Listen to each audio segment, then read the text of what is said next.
Good morning, students. Today we are going to see experiment on pressure relief valve. So our today's aim is to test and study the pressure relief valve. Okay. So which are the types of pressure control valve we have seen? First is pressure relief valve. Second, pressure reducing valve. Third, unloading valve. Fourth, counterbalance valve. And fifth one is sequence valve. So today in our today's experiment we are going to study about pressure relief valve, which is a type of a pressure control valve. Okay. So what we are going to study is that we are going to find the pressure at which this particular pressure relief valve will open. That particular pressure is called as a cracking pressure. So to explain the phenomenon, I will just show you that up to certain time, okay, or up to certain pressure, I could say, there is no discharge. Sorry, discharge over here. Okay, up to certain value pressure P, we are not getting any discharge, but suddenly at certain point you will get discharge. Okay, so this particular point of pressure is called as a cracking pressure.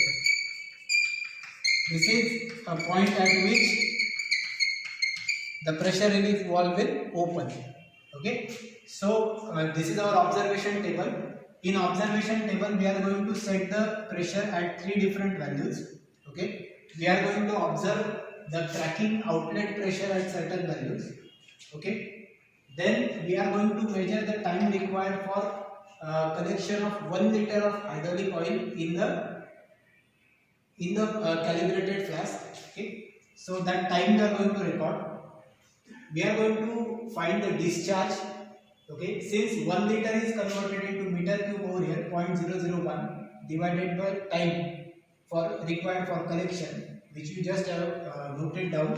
Okay, so that will give you discharge in meter cube per second. Now our main intention is to find out that how much power is being lost because of opening of or cracking of pressure relief valve. So for that we are going to multiply the pressure value with the discharge which we have just got. So P is Newton per meter square, Q is meter cube per second. So we are getting Newton meter per second, that is nothing but watt. So this is the power loss which we are going to find out. So now let us go to the setup. So this is our hydraulic trainer setup. Okay, this is at our hydraulics and pneumatics lab in our college. So let us start with the description of the setup. So here we have an electric motor which is driving a hydraulic pump. Okay, this is a pump. This is a electric motor which drives this pump. Okay, this is a reservoir. Now from the back side of this particular board or a hydraulic training board, we have pipes. Okay, through pipes the fluid will come to these are called as ports, different. Okay, these are ports. So you could see there are marking P, T, and on some valve it is A and B which is written. So this P stands for pressure port. That means the fluid which is coming from the pump is directly coming to this P port. These are flexible hoses which are connected, and here we have got two pressure readings. Okay, so here you could see in this calibrated scale, you need to see that outer reading is kg per cm square and inner reading is lb per inch square. So we are going to have a marking of a red marking. First we are going to set the pressure at three different values, 20, 30 and 40 as per observation table, and then we are going to observe the cracking pressure. Now what is cracking pressure? Cracking pressure will be visualized by this particular gauge. Okay, over here. So here you could see you need to monitor the outer scale. So we are going to put both the pressure at the same value, and we are going to record the time which is required to fill the 1 liter of oil. So how we are going to record is by this flask. Okay, so you could see that here it is a calibration. Okay, so here we could record 1 liter time required for 1 liter of collection of oil. Rest of the setup right now, this is the actuator, this is a direction control valve, this is a flow control valve which is over here, but this particular circuit is not in use right now. For this experiment we are not going to consider this actuator or this direction control valve. We are only going to consider the time which is required for cracking.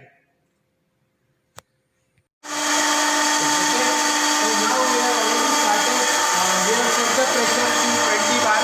Okay, this cracking pressure is also 20 bar, and we have started so what we are going to do,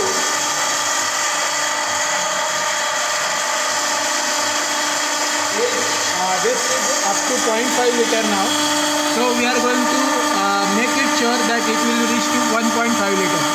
That is 1 liter of oil collection. Okay. So I am starting the time now. Start. So students, we have already recorded the time which is required for collection of 1 liter of oil for 3 different pressure settings, that is of 20 bar, 30 bar and 40 bar. So here the reading is in kg per cm square. So kg per cm square is actually converted into bar by 1 kg per cm square is equal to 0.981 bar. Okay, so this you should remember. So what we are going to do is that we are going to take the time. So for the reading which we have seen, we recorded the time of 10 seconds. So Q discharge will be 0.001 divided by 10. So that will be 0.0001. Okay, meter cube per second.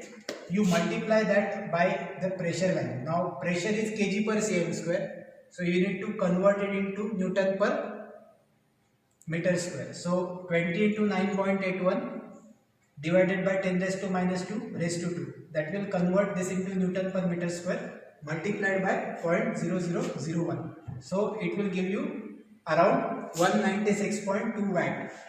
So this will be equal to 0.19 kilowatt. So once we open the pressure relief valve, we are going to lose this much energy. So when we have recorded that similar kind of reading for 30 and 40, we have got the time which is required around 8 seconds and 7 seconds. That is the time which is required for 1 liter of collection of oil is going to decrease. That means the discharge is going to increase. So when the discharge is going to increase, naturally the power loss is going to increase. So what is you need to do is that you need to find out the discharge and power loss value for the remaining 2 readings. Okay, so that's all for today's experiments. I hope you have got the entire conduction of the experiment. Thank you. Behind the camera is Mr. Sheila, our lab assistant, and our pune. So they have helped me to record this video. Thank you.